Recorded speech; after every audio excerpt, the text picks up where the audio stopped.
Thank you so much. And Steffi, it's wonderful to be part of the DLD community, and it's also wonderful that we are here today at the DLD Summer and celebrating innovation and entrepreneurship here at the Munich CoLab. And you're right now in the middle of a new building. It's the new innovation and startup campus of the city of Munich and UnternehmerTUM. And our idea is quite simple: bring great minds together here in one space and build sustainable solutions together and build a great future for our city. So that's the idea. And what you need, I think, as the most important ingredient is people and interdisciplinary teams, people from different worlds. And what we bring together here are, on one side, all the startups, the researchers, the students, but also all the innovation managers from established companies. And I think this is really new, also the innovation managers from the city. So here are the city representatives of the city administration also innovating together with us. And we also have investors here like Henrik von Earlybird, for example. And what's also great, to make it really interdisciplinary and creative, also the designers, the artists, the craftsmen. So that's here all together. And I totally believe if you join forces that you can create real momentum. And that's also my personal story. Steffi just mentioned it. So 20 years ago, I wrote my master thesis about starting an entrepreneurship center here in Munich. And I did a benchmark with Stanford University. And then I came back from Palo Alto and had the opportunity to pitch this as a young student to the president of the university and to Susanne Klatten. And this is also culture, that they listen to a student, and they not only listen to a student, but they said later, okay, let's do it together. And what happened now the last 20 years is that Munich evolved to a really great epicenter of tech startups, and in the middle, our university, the Technical University of Munich and UnternehmerTUM. And I think really amazing what happens if you really bundle your strengths. And it's not only the startups and the universities, also this huge community of established industry players. And many of them are also here located in the center, like Siemens, like Infineon, like BMW, like SAP. But also, Munich is also international, so we have many non-German companies here in Munich, like Amazon, Apple, Google, and so on. So it's a really great and fantastic international network. But what's my personal passion is to see the young ideas growing, and we have two great role models here of entrepreneurship in Munich, and one is FlixMobility, and the other one is Konux. And I'm very happy that Jochen Engert, Jochen, please come on the stage. So this is Jochen. And please. I'll just have a seat. And Jochen is one of the founders and the CEO of FlixMobility. Jochen, you were a BCG consultant many years ago. And in 2013, you and your co-founders really recognized the great opportunity, which was the deregulation of the European bus market. And now, it's 8 years ago, FlixMobility is a global mobility company with 400,000 daily connections in 36 countries. Mm-hmm. And we are very happy to have you, and we are also very happy that Jochen picked us as one of the first investors. So UnternehmerTUM Venture Capital, UVC Partners, had the chance to invest in Flix, and we are very happy about that. And another great role model is Max Hasler. Max, please also come on the stage.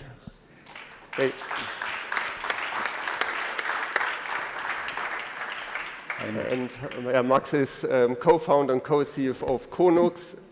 Konux, is transforming the rail industry for hopefully a sustainable future. How you do it, Max, you will explain later. And Max is an alumni of our university. You studied information systems at TUM and also technology management at CDTM, which is a great program here at our university and at LMU, our sister university. And let's talk about Munich and also talk about your companies. And Max, would you like to start and explain more about Konux, your solutions, and how you really contribute to sustainability? Sure. Thanks for inviting me to this podium. Konux is transforming railway operations for a more sustainable future, as you mentioned, Helmut. We have developed an end-to-end predictive maintenance system all the way from the IoT device to the analytics platform, where we integrate our own data, but also other data like SAP, ERP, maintenance data, train schedules. Our first application is the switch, which is the most critical component of the infrastructure. It relates to up to 30% of the infrastructure-related delays, and we are helping our customers, such as Deutsche Bahn, to optimize their switch monitoring, their switch inspections. So we increase the asset lifetime, we increase the availability, reducing delay minutes, and we optimize inspection and maintenance regimes. And like this, we are supporting our customers to support this modal shift of transportation away from cars, away from short-haul flights to a more sustainable means of transportation, rail. And Max, can you also, so I think it's also changing our lives, so what implication and impact does your system have on the scheduling, on the functionality of the railway system? Yes.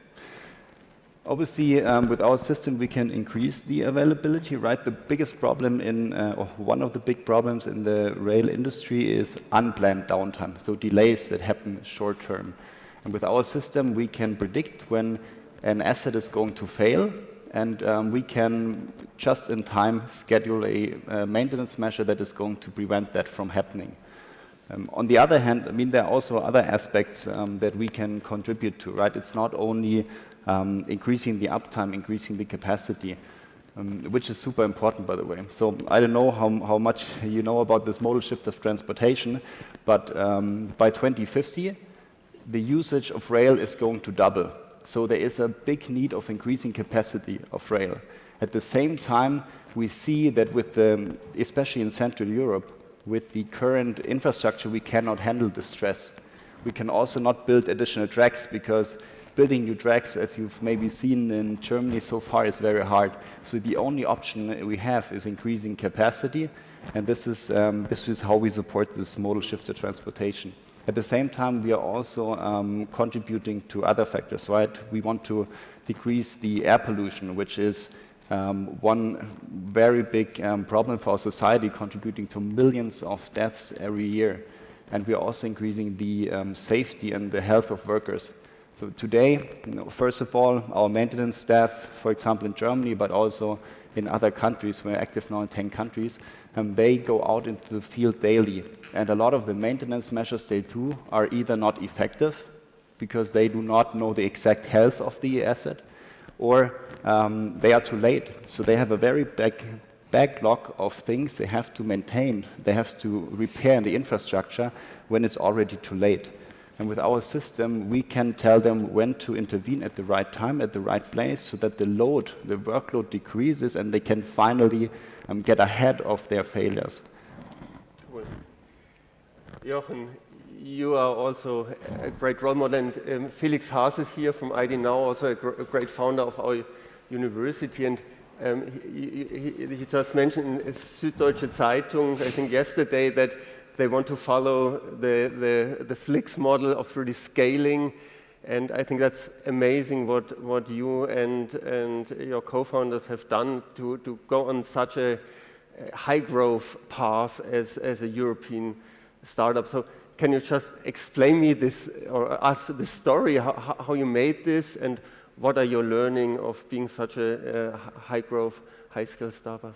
Sure. So thanks again for having me. I'm great to be on stage. I guess most of you, or I hope all of you, know what we're doing. So we're the guys with the green buses and green trains. This is where the connection to Konux is coming in. We started in 2013, as you said previously, based on the deregulation in Germany, and we felt this is a huge opportunity to build a new business in a market that first didn't exist before, and where it existed, it was very traditional, old school, not customer-centric, and especially not tech-driven. So what we did, and what our hypothesis was, you need to build a new brand, a customer-centric product experience, and you need to control the entire experience by technology, and that's basically the business that we built. Starting in Germany, and that was our first also business plan, and we pitched to Early Bird and Henrik long time ago. Unfortunately, couldn't make it. But still sort of worked through it, and then in the early phase, early 2013, just after we launched, also UnternehmerTUM invested. And our big learning was, and also I think today is very different to when we started. Today everybody sort of has access to funding. There's a lot of entrepreneurship centers like UnternehmerTUM and other places. So there's great assets for founders to get started. With us, we had some of that, but it feels like it was much more difficult to get the early fundraising, and we were told back then, look, you guys need to be much more ambitious. What could you do with much more money? And that was one of the big learnings that we also took out of our discussion back then. Imagine what you could do with like 10 times the money that you're asking for. And I guess this mindset of being ambitious around building a business and not only looking at the German market, but also just like you do, looking at the global opportunity was what ultimately also differentiated us from everybody else out there. We always had that vision of you need to build the largest platform, be the largest player in Germany first, and then quickly expand it across Europe. And then we have one of these, I think, still rare businesses where you actually have true cross-border synergies. So we started connecting cities in other countries from our source market in Germany, connected to Vienna, Prague, etc. And then really built domestic businesses on the side. And today, as you said, we're basically everywhere in Europe, plus the US, plus Turkey. We continue to also add new markets. We've certainly had a bit of a difficult time through the pandemic, no question.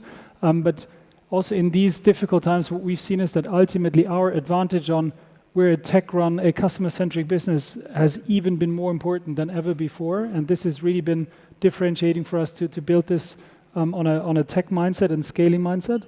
And then, I mean, I think we'll talk about Munich and like the location here a bit later. But in the end, it's really all about the team. It's about the talent that you have on board. It's about the mindset and the culture you're building along the way.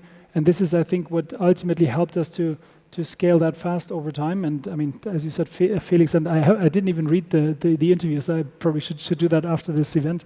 I think we've, as I said, we built something where, with a clear brand, clear ambition, clear technology, have managed to really build a product that is ultimately valuable for our customers. And that's it's very affordable, it's super good value for money, and it's sustainable. So I think we're hitting quite a few mega trends that will also help us really scaling forward. And we'll continue our growth not only in Europe, not only in buses, but also in trains. So as you said, train capacity is supposed to double by 2030. We'll make sure we get our fair share of that. And then we continue to scale internationally. And that, I think, ambition level is something that we increasingly see in the founder community across Munich, across Germany, across Europe. And I think this is really the key to build large global companies ultimately. Yeah, it's really amazing how you did it, and also now after the COVID crisis, how you now scale up again. But let's have a look back, and about 18 months ago, I think it was really hard. So in 2019 was a fantastic year, 60 million customers, nearly a billion euros revenue, and then COVID came and you basically had to shut down the whole company. So can you share the experience? How was it for you, and what did you do? Yeah, it was exactly like that. So we were January, February last year, we were still growing 40-50% over the previous year. So pretty much what we had planned. Continued to expand into further geographies, cities, etc. And then COVID hit, and we saw it relatively early in Italy, as we had such a spread out geographic network. We see it hit in northern Italy. I still remember receiving photos from our local CEO who sent me empty shelves in supermarkets, and I couldn't believe it back then. And everybody, I think, did underestimated what would happen in like the 18 months to follow, and so did we. But still, I think what we've seen early on was the reaction on the demand side. So obviously demand dropped in that specific region, and we kind of could triangulate what would happen in other parts of our markets, and then quickly felt, okay, this is going to be a massive crisis, and we need to react really, really fast. And that's ultimately what we did. And then again, with the model that we had on, we focus on the platform and technology side, can be very analytical around decision making. Where do we adjust our capacity and supply?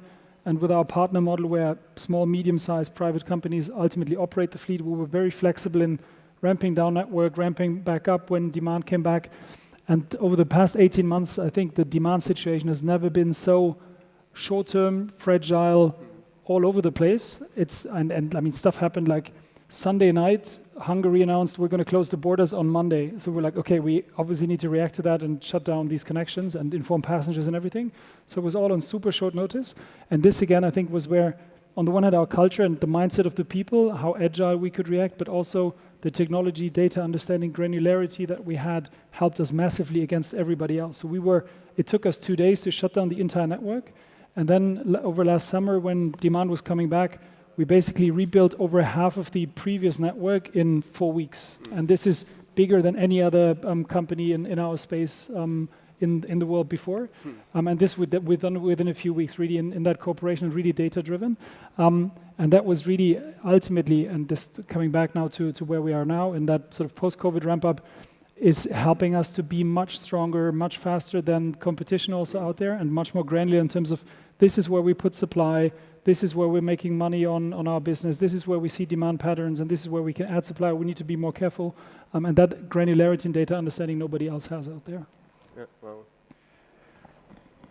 Max, you also had your experience in the COVID crisis, also many good things. So you did an 80 million euro US dollars VC round during the crisis, but you also serve, I think, 10 countries in Asia and in Europe. So how did you experience as Konux the last months and years? Yeah, it's a very interesting situation. So for FlixBus, it's a very fast-paced business, right? And as you said, you feel every kind of shift in the market movement right away.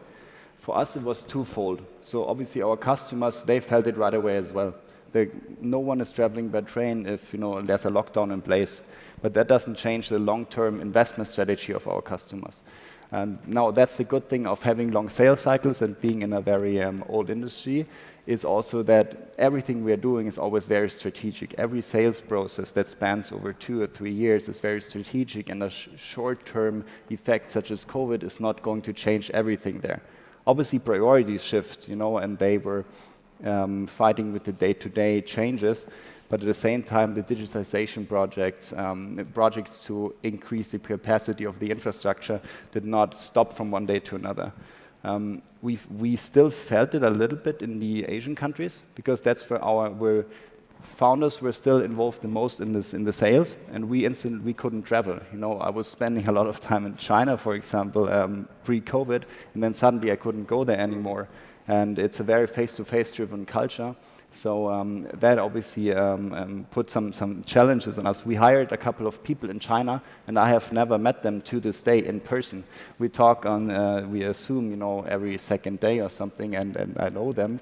I feel like I know them very well, but at the same time, it will be very interesting to at some point meet them in person and, get to know them live.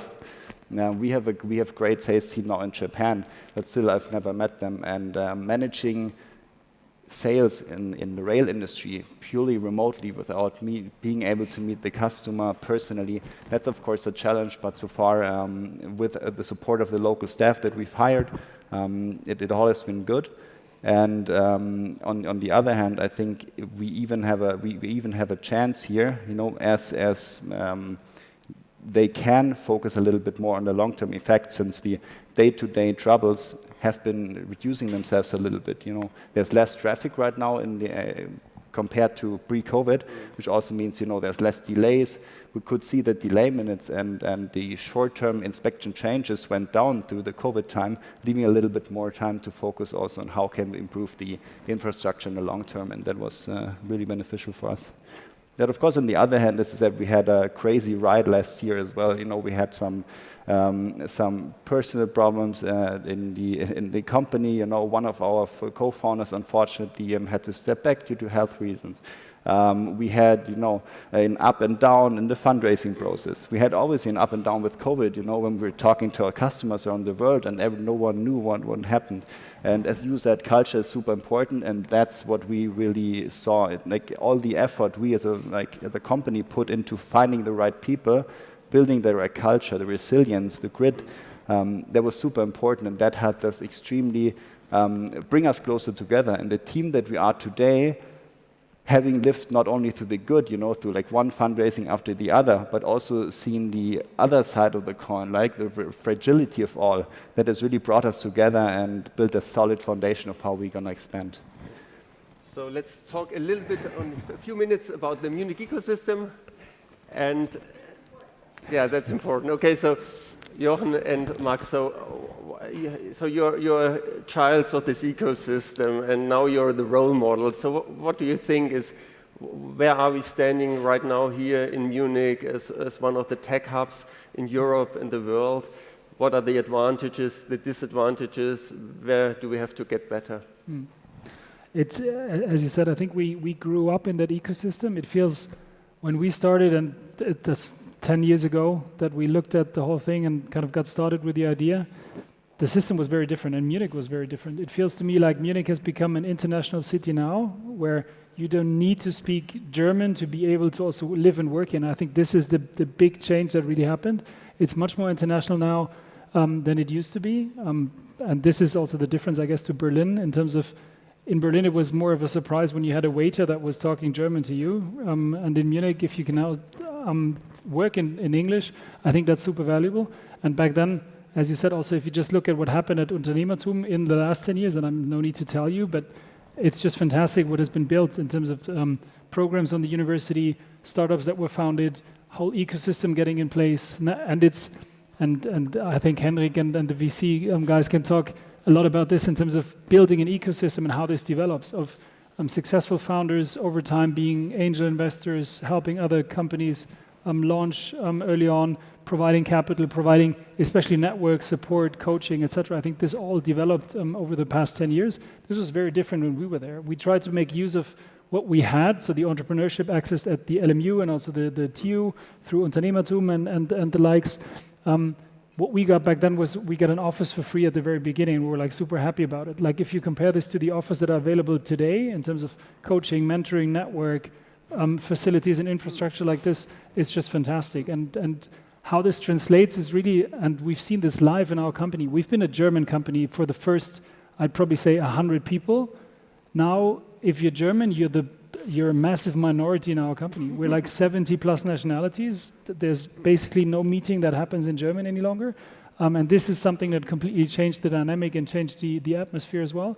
And I think it's fantastic to see how much that has changed in Munich overall. And that makes this, apart from, and I should say we're Bavarian. We're all, like all three founders are Franconian, so we're not really Bavarian, but still.